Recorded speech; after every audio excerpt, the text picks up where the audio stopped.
In the aftermath of the Charlie Kirk assassination, the White House is cracking down on political rhetoric, and some are calling that an attack on the First Amendment. I'm Veronica Morley, your senior reporter.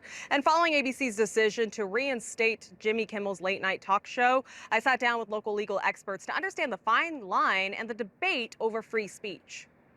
After suspending Jimmy Kimmel's late night show over comments the host made regarding Charlie Kirk's death, the network announcing Kimmel will return to screens. In a statement, ABC said, "Last Wednesday, we made the decision to suspend production on the show to avoid further inflaming a tense situation at an emotional moment for our country. It is a decision we made because we felt some of the comments were ill-timed and thus insensitive." Following Kimmel's removal, organizations like the ACLU responded, calling the action a threat to the First Amendment. The First Amendment doesn't protect you from that.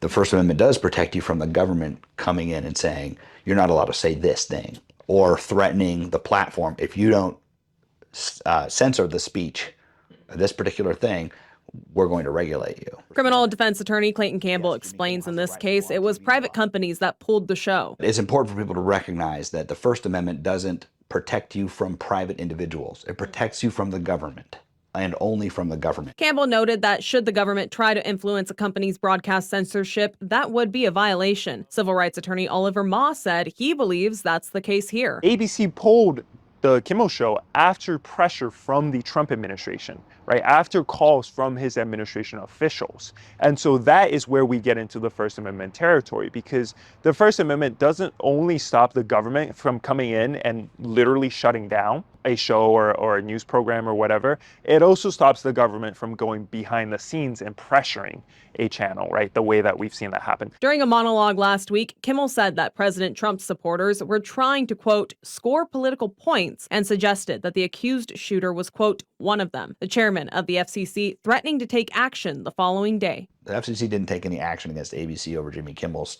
statement, but Jimmy Kimmel basically made a false statement on the air claiming that the shooter was a right-wing MAGA conservative. Clearly false by all the evidence that's there, all the evidence that was available to Kimmel at the time. So the question here is, does the First Amendment protect Jimmy Kimmel's right to lie on the public airwaves?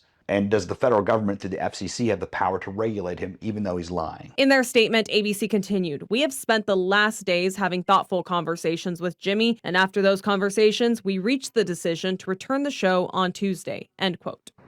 Though ABC has reinstated Jimmy Kimmel, it's unclear if or when all other affiliates will resume airing the late night talk show.